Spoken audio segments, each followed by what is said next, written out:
Sir, बात हो रही है उद्धव ठाकरे और राज ठाकरे के साथ में आने की। उसके ऊपर जब संजय राउत को सवाल पूछा गया तो संजय राउत ने कहा कि हम मराठी मानुस के लिए, महाराष्ट्र के लिए 2 कदम आगे या 2 कदम पीछे भी कर सकते हैं। हमारा कोई ईगो नहीं है और हम मराठी मानुस के लिए कुछ भी कर सकते हैं। मुझे लगता है कि मराठी मानुस के लिए अगर कुछ भी करना था तो इतने दिन क्यों मतलब चले गए। मतलब राज ठाकरे जी शिवसेना छोड़कर चले गए थे और उसके बाद बहुत सारी टीका टिप्पणी राज ठाकरे पर हुई थी और उद्धव ठाकरे और राज ठाकरे ने एक साथ आना चाहिए, इसी तरह की भावना कुछ लोगों की थी भी। लेकिन इतने साल के क्यों चले गए। अगर मराठी मानुस के लिए अगर आपको एक साथ आना ही था तो इसके पहले के क्यों ना आए, और अभी भी आते तो अच्छी बात है। मराठी मानुस के लिए अगर एक होना है तो एक हो सकते हैं और एक हो भी जाएंगे तो हमको कोई उसका नुकसान नहीं है। ये दोनों एक साथ होने से हमारे महायुति का और भी ज्यादा फायदा होगा और ये दोनों ने एक साथ आना है तो आ सकते हैं, नहीं आना है तो नहीं आ सकते हैं। सर, कल पूना में स्थापना दिवस मनाया गया दोनों एनसीपी पार्टी का। वहां पे जब ये कहा गया अजीत पवार से कि बीजेपी से मिल गए जाके, तो अजीत पवार ने कहा कि हम कोई संत नहीं है, हम अपोजिशन में नहीं बैठते, हम बीजेपी के साथ गए तो क्या होगा। हाँ, मुझे लगता है कि अजीत दादा पवार जी ने जिस तरह कल पुणे में उनका राष्ट्रवादी कांग्रेस का स्थापना दिवस था और माननीय शरद पवार जी जब कांग्रेस पार्टी से अलग हुए थे, उन्होंने नेशनलिस्ट कांग्रेस पार्टी जो एनसीपी है ये एनसीपी बनाई थी और अजीत दादा माननीय पवार साहब के साथ हमेशा रहे हैं। लेकिन अभी अजीत दादा का सवाल इतना ही था कि अगर शिवसेना के साथ पवार साहब जा सकते हैं तो बीजेपी के साथ क्यों नहीं, ये सवाल अजीत दादा का था। और सत्ता में रहने से डेवलपमेंट होता है, विकास होता है और बारामती के, पुणे के, महाराष्ट्र के विकास के लिए अजीत दादा ने बताया कि भाई हमने बीजेपी के साथ जाने का निर्णय लिया और एनसीपी के 40-42 एमएलए मतलब अजीत दादा के साथ आए और उनको जो घड़ी जो सिंबल है ये भी सिंबल मतलब इलेक्शन कमीशन ने अजीत दादा को दिया। इसलिए अजीत दादा ने बताया है कि भाई सत्ता के साथ रहना से ही डेवलपमेंट होता है और इसीलिए मैंने निर्णय लिया, ये अजीत दादा ने बताया। उससे उनके मत से मैं सहमत हूं कि अजीत दादा तो पवार साहब के बिना यहाँ आए, लेकिन पवार साहब के साथ इधर आना चाहिए था। पवार साहब ने अजीत दादा के प्रस्ताव का विचार करके पवार साहब ने मतलब हमारे महायुति के साथ, एनडीए के साथ आना चाहिए था, लेकिन पवार साहब आए नहीं। लेकिन अजीत दादा आए, ये फैसला उनका सही फैसला था और उससे महाराष्ट्र का डेवलपमेंट हो रहा है। अजीत दादा डिप्टी सीएम बन चुके हैं। शुरू में स्टेडियम में भगदड़ से लोग मर गए, उसको लेके बाद में सवाल उठाया जा रहा है कि मुख्यमंत्री का इस्तीफा होना चाहिए। उसी को लेके मल्लिकार्जुन खड़गे ने कहा कि जब कुंभ मेले में इससे ज्यादा लोग मर गए, भगदड़ में, कोविड में यूपी में इतने लोग मर गए, जब किसी ने इस्तीफा नहीं मांगा और अब इस्तीफा मांग रहे हैं, क्या कहना चाहिए। कौन मांग रहे इस्तीफा। बीजेपी की सरकार कह रही है कि अरे भाई बेंगलुरु में मतलब जो भी हादसा हुआ ये अच्छी बात नहीं है। मतलब बेंगलुरु में, बेंगलुरु और पंजाब में आईपीएल का जो फाइनल मैच था तो वहां बेंगलुरु ने वो मैच जीत ली थी और उसके बाद वहां भगदड़ हो गई, यहाँ कई लोगों की मृत्यु भी हो गई है, कई लोग जख्मी भी हुए हैं।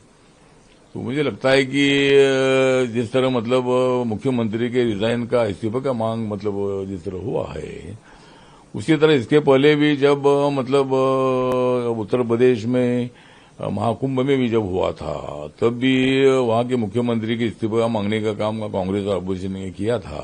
तो हर बार मतलब अपोजिशन मांग करता ही है, इसीलिए मतलब उन्होंने मांग किया था और हम भी लोग मांग कर रहे हैं कि भाई वहां मुख्यमंत्री ने, वहां होम मिनिस्ट्री ने पूरी इतनी भीड़ थी तो वहां ठीक उसका मतलब बंदोबस्त रखने की आवश्यकता थी, लेकिन उसमें उनको सफलता मिली नहीं और उसमें कई लोगों की जान चली गई है। इसीलिए मुख्यमंत्री ने इस्तीफा देना चाहिए, इसी तरह की मांग है। और जब मांग होती है तो कोई मुख्यमंत्री इस्तीफा देता भी नहीं है, लेकिन ऐसी मांगे मल्लिकार्जुन खड़गे साहब को मैं बताना चाहता हूं कि कांग्रेस पार्टी ने हर बार इस तरह की मांग की है। तो हम बीजेपी ने या अपोजिशन ने, हम लोगों ने अगर वहां कर्नाटक में ये मांग की तो ये गलत है, ऐसा बोलना ठीक नहीं है। सर, कर्नाटक में कास्ट सेंसस के बारे में कहा जा रहा है, चीफ मिनिस्टर कह रहे हैं सिद्धारमैया कि 10 साल हो गए और ये जो है पुराना कास्ट सेंसस है, कंप्लेंट आ रही है, इस तरह से बयान दिया जा रहा है। मुझे लगता है कि सिद्धरामैया जी कर्नाटक के मुख्यमंत्री है, वो कांग्रेस पार्टी के है, पहले जनता दल में भी वो रहे हैं, और मुझे लगता है कि कास्ट सेंसस की जो बात है तो ये इसके पहले कभी जाति के आधार पर जनगणना नहीं हुई थी। खाली शेड्यूल कास्ट शेड्यूल ट्राइब की जनगणना जाति के आधार पर होती थी। लेकिन मैंने बहुत बार मांग किया था कि राहुल गांधी तो भी मांग कर रहे हैं, लेकिन जब मैं लोकसभा में था, मैं कांग्रेस पार्टी के साथ जो अलायंस में था, अभी मैं बीजेपी के साथ भी मैं अलायंस में था, तो मैंने राज्यसभा में बहुत बार इस इश्यू उठाया था कि भाई जाति के आधार पर जनगणना होनी चाहिए। उससे फायदा ये होगा कि भाई हर जाति का परसेंटेज कितना ये मालूम हो जाएगा, ओबीसी का हो, जनरल कैटेगरी का हो, हर जाति का, हर धर्म का पॉपुलेशन में कितना है उसकी जानकारी मिलेगी। और माननीय नरेंद्र मोदी सरकार ने बहुत बड़ा ऐतिहासिक निर्णय ले लिया है और अभी जाति के आधार पर जनगणना शुरू हो रही है। तो मुझे लगता है कि भाई ये कोई कांग्रेस के कार्यकाल में कभी ऐसा नहीं हुआ था। हम तो मांग करते रहे थे लेकिन ऐसा नहीं हुआ था। लेकिन नरेंद्र मोदी जी ने बहुत ही अच्छा निर्णय लिया है और उससे हर जाति का क्या डेवलपमेंट हुआ है, उनको कितनी नौकरियां मिली है, उनका कितना बिजनेस है, कितना उनका एग्रीकल्चर कितना है, बेरोजगारी कितनी है, उसकी जानकारी मिलेगी। और सरकार को हर जाति को मदद करने के लिए उसका अच्छा उपयोग होगा। इसीलिए जाति के आधार पर होने वाली जनगणना हर जाति के लिए फायदेमंद है और कांग्रेस पार्टी के जमाने में ऐसा कभी नहीं हुआ था, जाति के आधार पर जनगणना करने का निर्णय। सर, जो डेलीगेशन बाहर गया था ऑपरेशन सिंदूर के बाद, उसके बाद 50 एमपी से प्रधानमंत्री मिले, वो एमपीज आए, तो उसको लेके जयराम रमेश हैं, कांग्रेस के सवाल उठा रहे हैं। ठीक है, प्रधानमंत्री मिले, लेकिन प्रधानमंत्री ऑल पार्टी मीटिंग कब ले रहे हैं, ऑल पार्टी मीटिंग कब ले रहे हैं, और जो देश की सुरक्षा है उसके बारे में कब लोगों को बता रहे हैं, जिस तरह से पहलगाम में हुआ। मुझे लगता है कि जिस तरह ऑल पार्टी डेलीगेशन मतलब पूरे अनेक देशों में जाकर आया और वहां अपने भारत की जो बात है, भारत की भी बिल्कुल गलती नहीं है। ऑपरेशन सिंदूर हमको इसलिए करना पड़ा कि भाई उन्होंने हमारे पहलगाम में हमला किया। हर बार पाकिस्तान की तरफ से मतलब इसी तरह के हमले होते रहे हैं। आतंकवादियों को ट्रेनिंग देकर यहाँ भेजा गया है और उसके बावजूद भी हम चुपचाप हमेशा रहे। लेकिन अब माननीय नरेंद्र मोदी जी ने ऐसा डिसीजन लिया कि यहाँ मतलब ज्यादा पार्टियों की बात ना करके हम देशवासी सब एक है, सभी पॉलिटिकल पार्टियां हम एक है और पाकिस्तान के खिलाफ मतलब जंग लड़ने के लिए हम देश पूरा नरेंद्र मोदी जी के साथ था, नरेंद्र मोदी जी के साथ है। और इसीलिए सभी ऑल पार्टी का डेलीगेशन हर कंट्री में भेजा और वहां पाकिस्तान की क्या गलतियां है वो उनको बताने का प्रयत्न हुआ है।